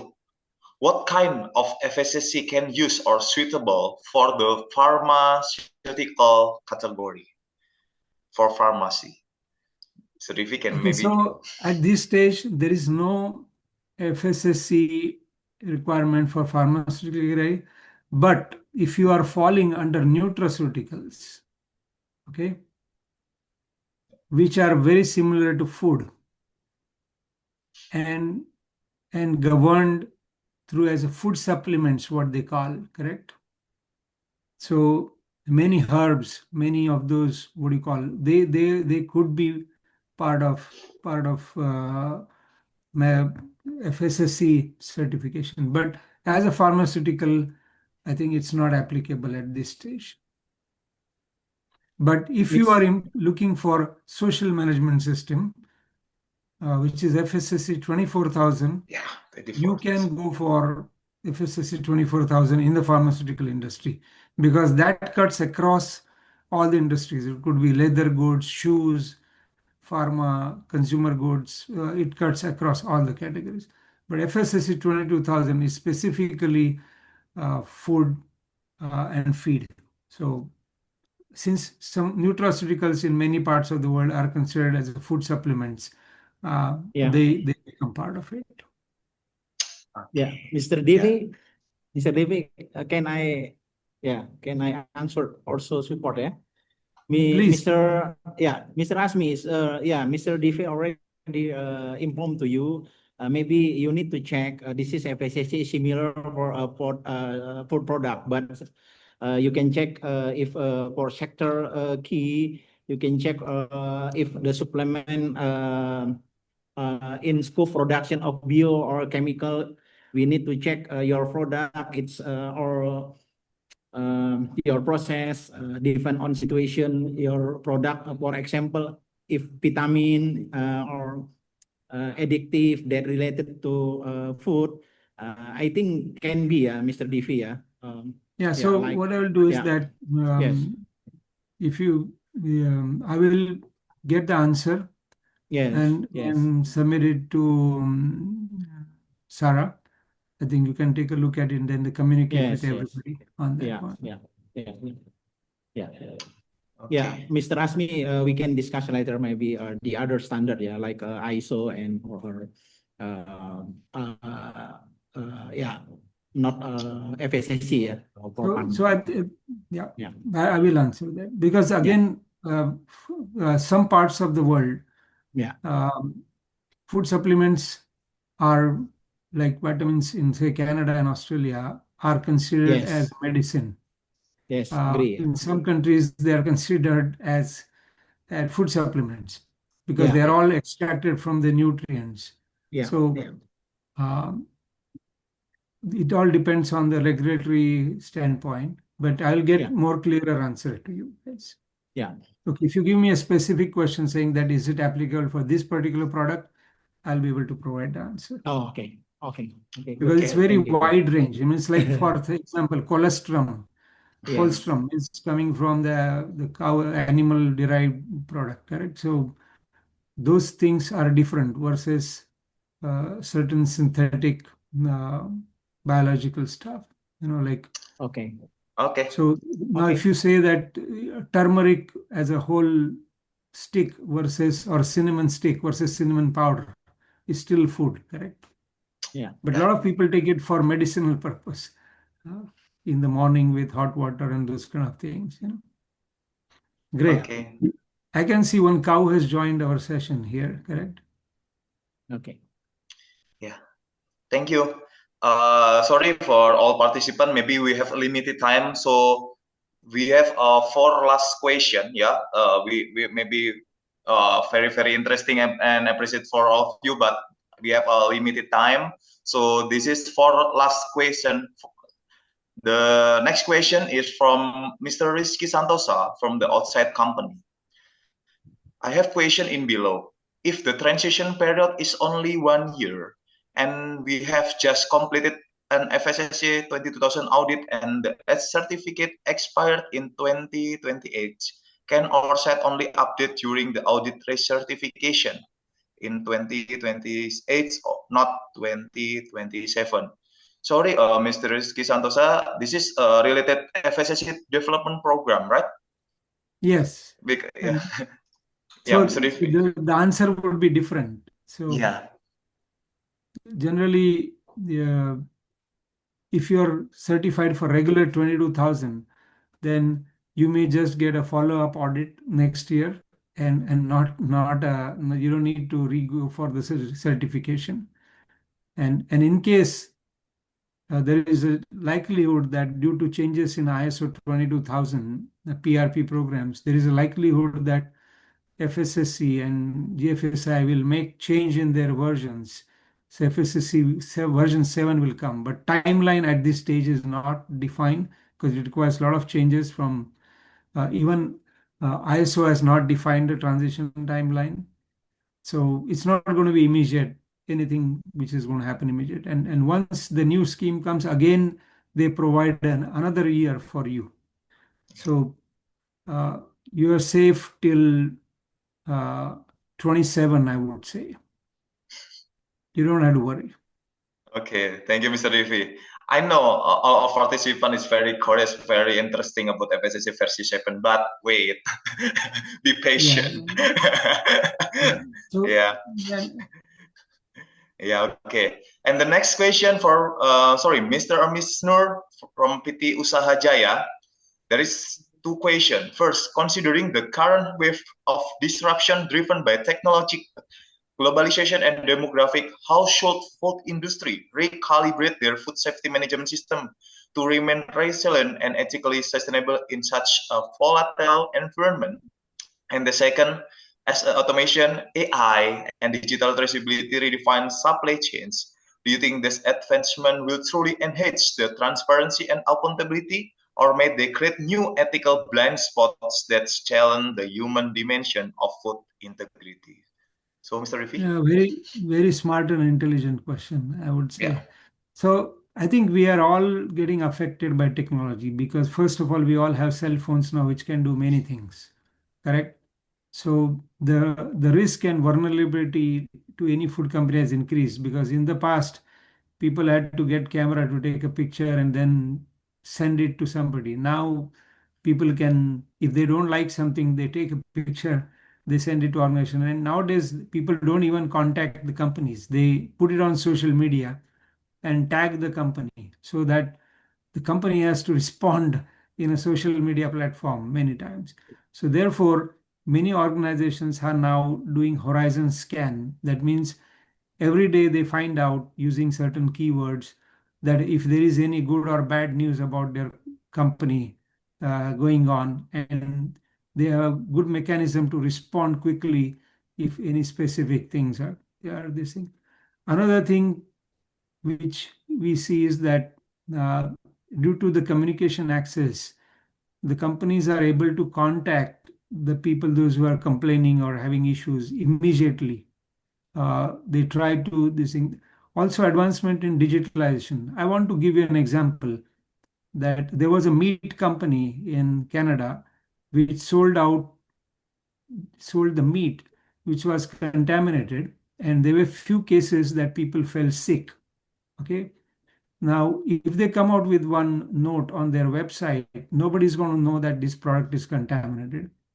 What they did was they contacted the Visa and the MasterCard, and they told them that we want to know that who are the people who purchased this particular product from the supermarket.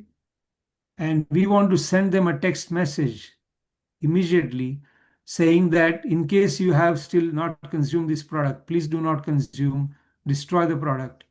or we will bring it to us, we'll replace the product for you. Now, this is the power of technology, correct? So there are many, many examples I can give you. I mean, it could be a whole session on this advancements of technologies. For example, like microbiological, in the past, you have to know which organism and the colony and identification and all those things. And now there are technologies which can scan and do, which has a library of them. The technologies can identify materials at very small concentrations. The magnetic technologies have come wherein you can detect foreign bodies, materials, visual inspection systems. So there are hundreds and hundreds of examples of technological advancements. We'll see. AR and VI, that is going to, virtual reality is now being used a big way in training of the people on the shop floor. Okay. Artificial intelligence is crossing many boundaries now. Means you can get the information very quickly. You can summarize the documentation. You can analyze the data so quickly. Means you have 10,000 data points. In few seconds, it can analyze and tell you what are the trends, what are the issues. So I think we all have to constantly upgrade ourselves. Like we learned from picking up the regular phone with the dial. Now we all are proficient in using smartphones. So we will be coming through so many technologies in the factories, in everywhere. The home delivery systems have changed. Now, in the past, you did not know when the delivery will come. Now it exactly tells you 5 minutes left, 3 minutes left, 2 minutes, and the delivery is at your door. And so much advantage is there. So, of course, there are going to be many more challenges, but there are technologies when you are sending refrigerated containers across the countries. In the past, they didn't know whether the container had lost the temperature or was impacted. Now, every minute is sending a message to the central system saying that this container is in the middle of the sea, going from one country to another country. The temperature is so much is the vibration, so much is the shock. It tells you everything. So this topic, what you're asking, is requires another full session, basically. Yeah. Thank you, Mr. Rivi. For me, technology, it's like a blade. It can be positive and negative impact. Both, yeah. So we should wise and have the control and monitor to make the technology being the positive. I know some of our clients use the IoT, use the AI for the statistical and then the recapitulation of the data, and use for the interpretation of the statistic to use the good information for company. So how we wise and control the technology, it's important. Okay, thank you. For the next, Mr. Andri in the Nippon Product Indonesia. Hello, Mr. Andri. Yeah, almost all our ingredients from overseas, and we use distributor in Indonesia. We see your slide about supplier certification. Please your insight about the supplier certificate and elevated your supplier standard. It means include our distributor. Maybe I can answer it shortly. In the slide in the Mr. DV, there is a path for the primary supplier and the second supplier, that the option have the certified at more and the second supplier is also certified. It's mean that we have maintained our supply chain. Our supplier have certified and our supplier have get the material for the second layer. It's also the certificate. So for the quality material, for the fraud issue material, it cannot be happen to us as the company. Maybe Mr. Rivi can edit further our explanation related the supplier certification. I didn't get the question correctly. Can you just shorten it again for me? Okay.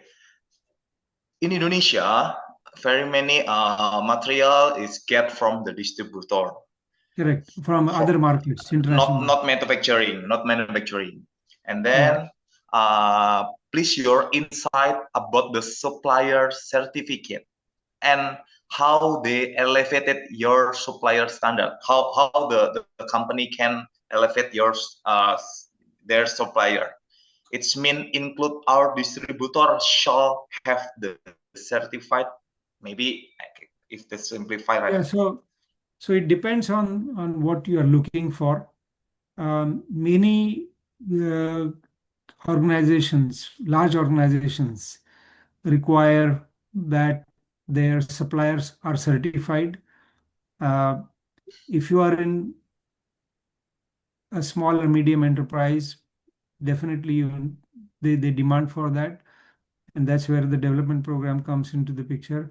Now, if you are a distributor, you are importing from various other companies, it all depends on your company what you are demanding for. So many organizations where I used to work for certain large multinationals, we used to request our distributor to provide three things: certificate of analysis, certificate of conformance, and in case that particular company who has supplied that ingredient to you or packaging material to you as a distributor, do they have their own food safety certification?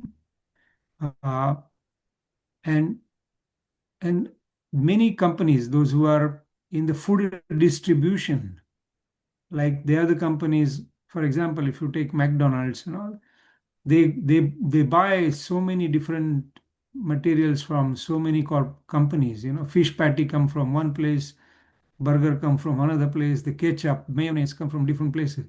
What they have is many of those distribution systems, cold chain distributions, they are under very tight control. Now, recently, you can do certification of warehouses, you can do certification of liquid transportation, gas transportation. So, for example, if you are buying a liquid CO2 from somebody, you can get those tankers, the distribution system certified. If you are supplying chilled milk as an input from a distributor, you can get the tanker cleaning and those kind of things certified. So it all depends on what you as a buyer are demanding from them and what is the level of confidence you have in the other organization for delivering the trust, basically. So we recently certified some cold chain distribution companies in Japan. Okay, so they are shipping the frozen patties, which are used in burgers and those kind of things. Patties. Yeah. So that company is now the distribution company is certified.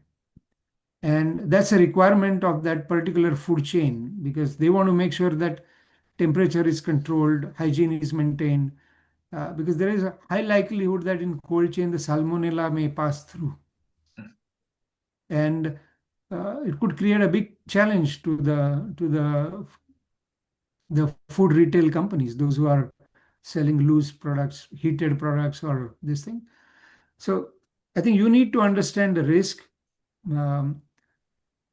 depending on what is the material you are buying from, what is the material you're buying, like whether it's an ingredient, whether it's a very sensitive material. Imagine that you are getting a lettuce for salad and which is not transported in a refrigerated container. It's going to create a lot of issues, correct? There you can ask for this thing. Okay, yeah. So thank you, Mr. Yeah. Go for deep analysis, look for if you're just buying one or two ingredients which are like sugar, it may not be very high risk if they are packed properly and this thing. But of course, it depends on the quantity you are buying. If they're packed in gunny bags, it could create issues with moisture and microbiological contamination. If they're packed in the plastic and secondary container, the risk is lower. So you need to do a risk analysis, what you're looking for. Yeah. Thank you, Mr. Devi. A good explanation. The last question from the Miss Fitra Kurnia from PT Ice Cream Jatim Industry. I have a question. As we know, ISO TS 20000 has undergone change. So when will the FSA issue be changed? Already answered in the previous question. And can you explain the category of small until medium business for requirement development program FSSC 20000? Is it mandatory?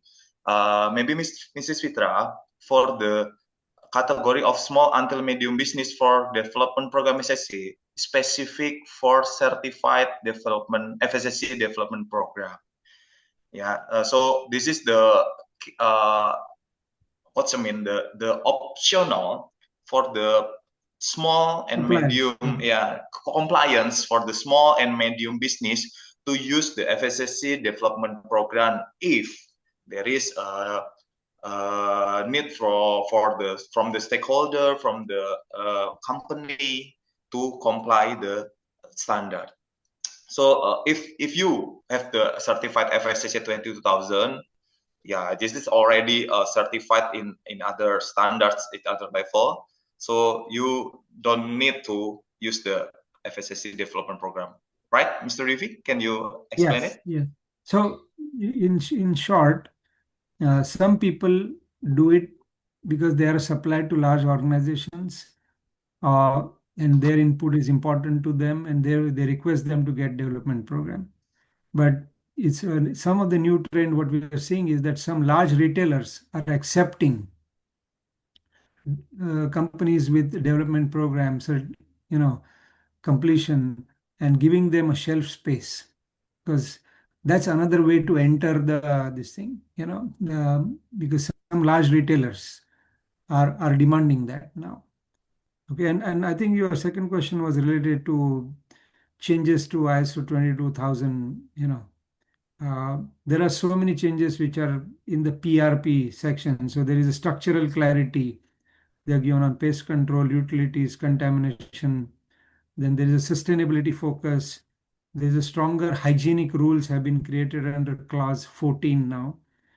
Food fraud prevention there's new addition of clause 16.3 in ISO 22000. Transport and dispatch, they have added clause 11.2 and 11.3 to ensure product integrity till delivery, expanded utilities. So in the past, they also observed that light and boiler chemicals, which are now addressed as a contamination risk in that, because many companies use additives in that space. Then contamination types separated: microbiological, allergen, physical, chemical contaminants for their own controls.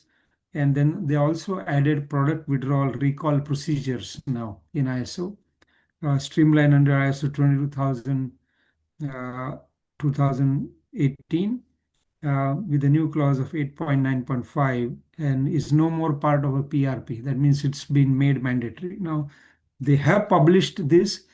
There's no timeline issued.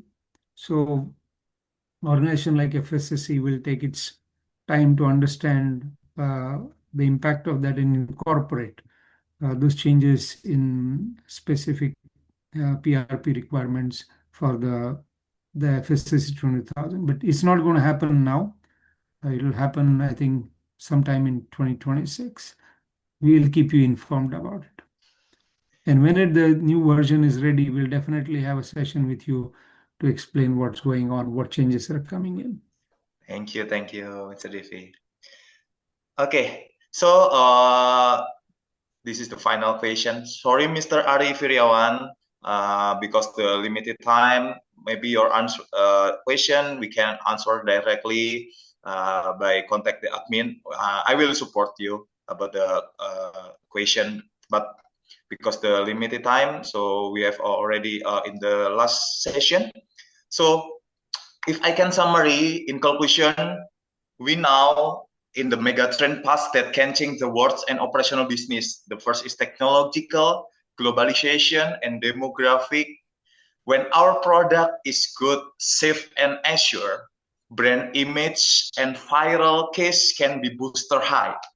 but also in the same time, when our product has been broken or defect or has contaminant, public and Indonesia in call netizen can down our product very, very fast. So the question, are we ready for this challenge? How do we identify and address them for sustainability and improvement in our company? And then for the all participants and who are interested in the FSSC development program, you can adopt it and implement it according to the needs and scope of your company to increase your company competitiveness. Thank you so much, Mr. Divi, for your session and valuable information. We wish you further success and health in the future. We hope that one day we can meet face to face in Indonesia Yes. together with all participants. Yeah, in this afternoon webinar. Maybe next year, maybe 2 years next year. Yeah, we Sure. can I meet. look forward to it. Thank you so much. So thank you very much. And for all, for Mr. all Edi, participants. Yeah, Mr. Edi, maybe you. Bayu and also Sarah for helping organize, and Selamat Datang. Yeah, Mr. Edi, maybe can you speak last speech? Yeah, thank you very much, Mr. Devi, and all of you from several company and manufacturer. Thank you very much. Thank you. Thank you, Mr. Please Devi. feel free to get in touch with REI team members, as well as if you have another question, please submit to them. We will make sure that we answer every question. Yeah, thank you. So, Mr. Sarah, you can go in. Mr. Sarah. Okay, before we close this session, maybe it's time for our interactive quiz, everyone. Today we will have 5 winner, and the first thing, you have to follow our Instagram and like and comment. Wait. Yeah, you can follow our Instagram and LinkedIn, and you can like and comment on our latest post. And for the comment is you have to answer this question for me. That is, what is FSSC stands for, and who is targeted to use FSSC development program. The winner is one of the fastest person to answer it correctly on Instagram and LinkedIn.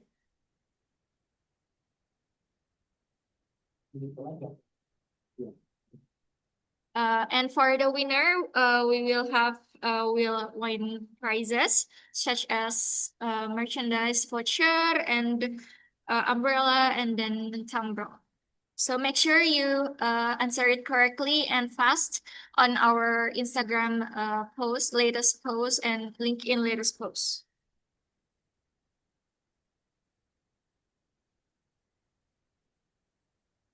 Okay, maybe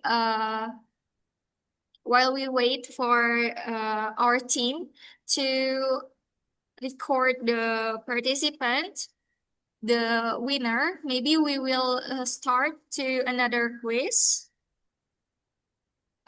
Team, can you please help me to share the quiz?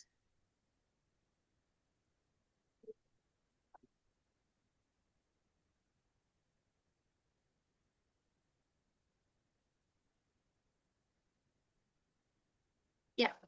And maybe Mr. Divi, if you have something to do, you or if you have another thing to do, maybe you can leave the Zoom, or if you want to stay here, you please to stay here. Thank you.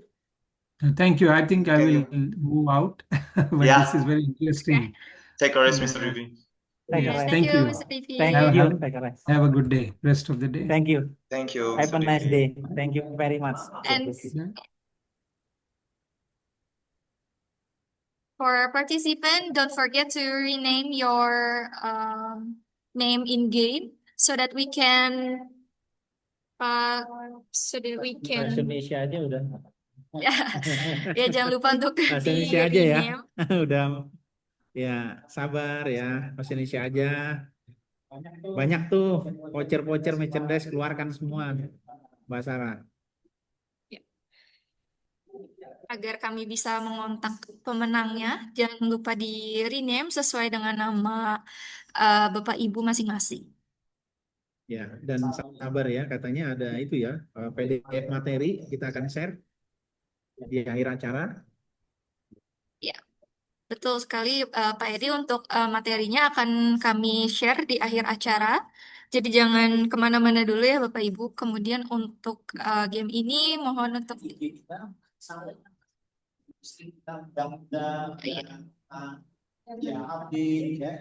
Itu sering kita undang-undang, ada tangga. Oke. Ya, jadi ada gunanya ya Mbak Sarah ya. Mungkin di info ya, Pak Bayu juga.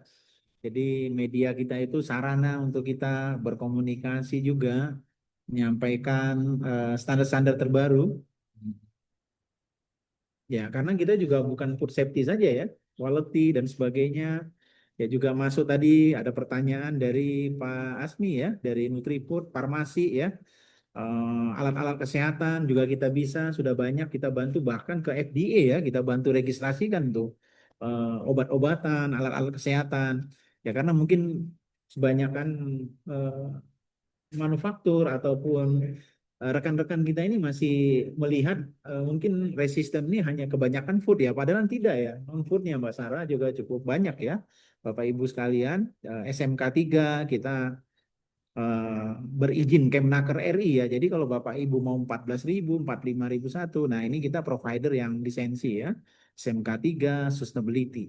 Ya, mungkin tambahan itu Mbak Sarah mungkin bisa sampaikan, mungkin kita juga punya mungkin di share juga ya beberapa eh, flyer LAC kita gitu ya. Minggu depan di auditor course dan lain-lain.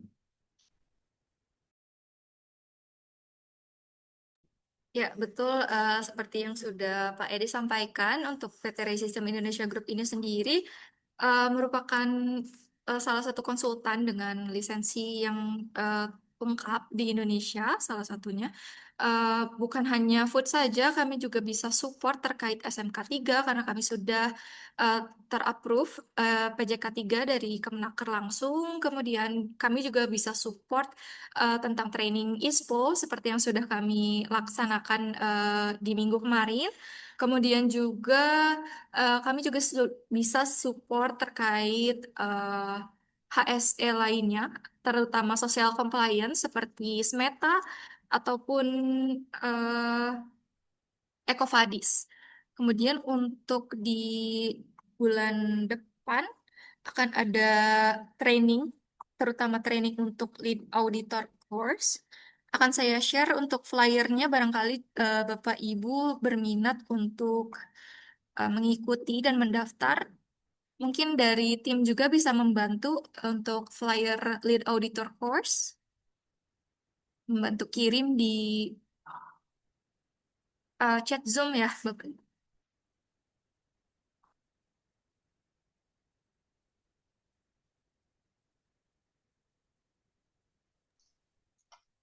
Kuisnya mau dimulai kapan Mbak Sarah? Menunggu penuh dulu. Ya, baik, mungkin boleh di start aja ya. Ya. Boleh Mbak Anin start.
Wah, sepertinya sudah terlihat Mbak Sarah untuk pemenangnya.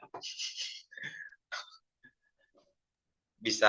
Ya, yang ketiga dari Bapak atau Ibu Rafif.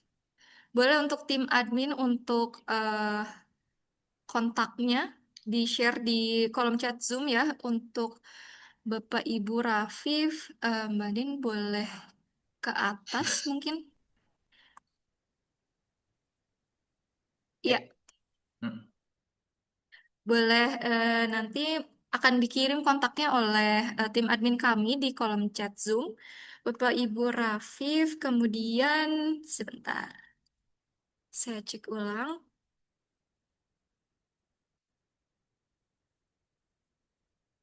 Ibu Febiola kedua dan Pak Ibu Faris kalau nggak salah. Febiola, iya betul.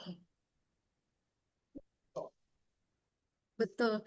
Untuk Bapak Ibu Rafif, Ibu Fabiola, dan juga Pak Faris, boleh untuk mengontak tim admin kami yang ada di kontaknya ada di chat Zoom ya, Bapak Ibu. Kemudian untuk yang Instagram, mungkin dari tim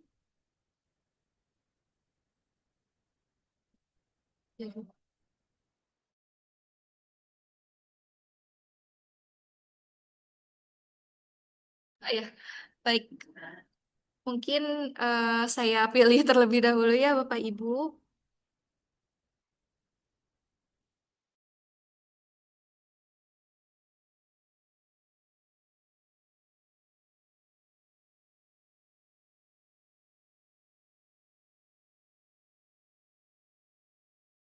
Untuk username Femi FR underscore,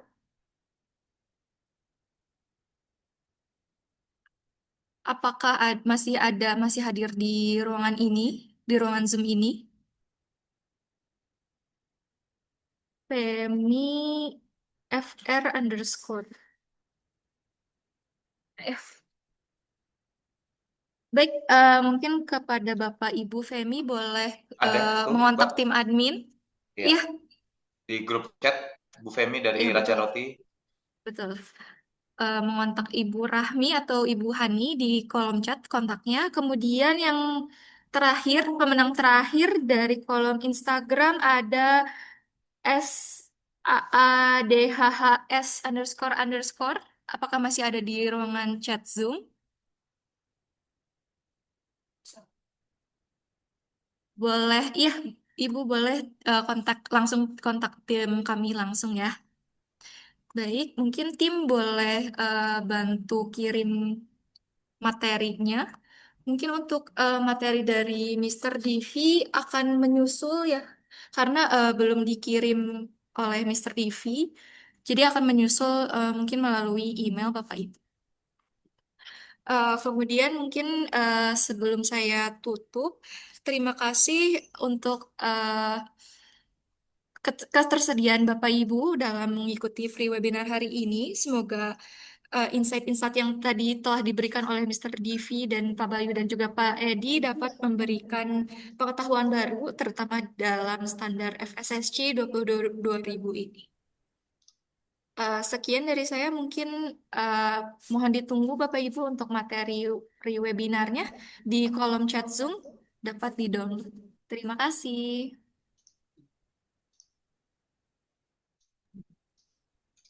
Bapak Ibu, kita akan kirimkan juga ya kompro kita. Pak Joli, apa kabar? Sehat? Sehat, Pak. Ya, kita akan kirimkan ya slide-nya. Mudah-mudahan bisa Sehat, Bede, membantu. sehat. Sehat ya. Ada Pak Andri dari Nipen. Terima kasih, Pak. Sehat selalu. Ini maaf nih, nggak semua ini bisa ter apa ya tersapa ya. Bu Mamop masih ada di sana. Sehat selalu. Bu Setia Kutari. Halo Pak. Ya, halo. Dari Tagas aku, Bu Natalia, makasih udah join. Bu Ermi, Pak Marcelinus ya. Terima kasih semua. Jadi follow IG dan LinkedIn kita berusaha untuk apa ya, mengabarkan ya hal-hal terbaru.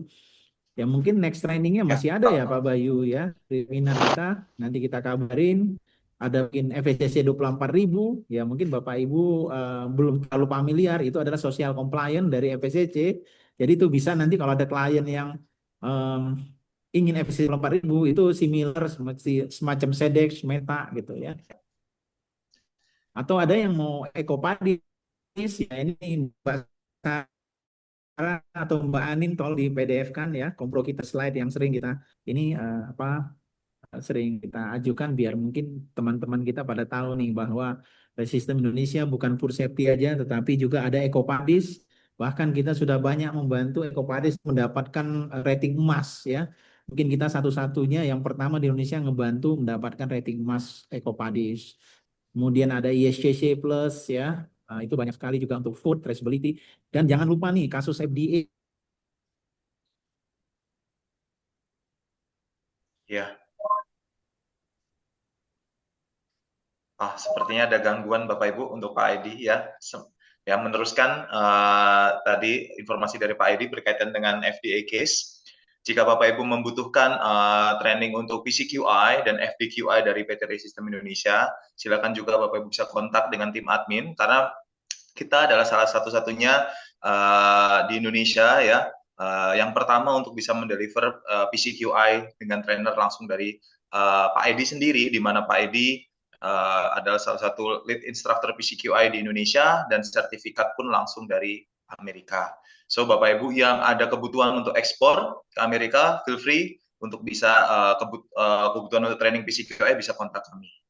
So mungkin itu saja ya Bapak Ibu semuanya. Terima kasih banyak untuk sesi kita pada hari ini. Sampai ketemu di lain kesempatan. Bapak Ibu yang menunggu FSSC versi 7 tenang saja. Ya, nanti kita akan segera kabari jika memang sudah ada info lebih lanjut baik dari ISO maupun dari FSSC-nya. So, terima kasih banyak Bapak Ibu, sehat selalu, sukses selalu untuk Bapak Ibu semuanya. Ya, God bless. Kita ketemu nanti di lain kesempatan. Selamat sore, salam Indonesia Bersistem. Mungkin ada sedikit salam juga dari Pak Edi. Mohon maaf karena koneksinya sempat terputus ya Bapak Ibu. Ya. Terima kasih yang sebesar-besarnya kami ucapkan karena sudah mengikuti free webinar kolaborasi PT REI Sistem Indonesia Group dengan FSSC Indonesia. Foundation FSSC, mohon maaf. Selamat sore. Sore. Terima kasih semuanya.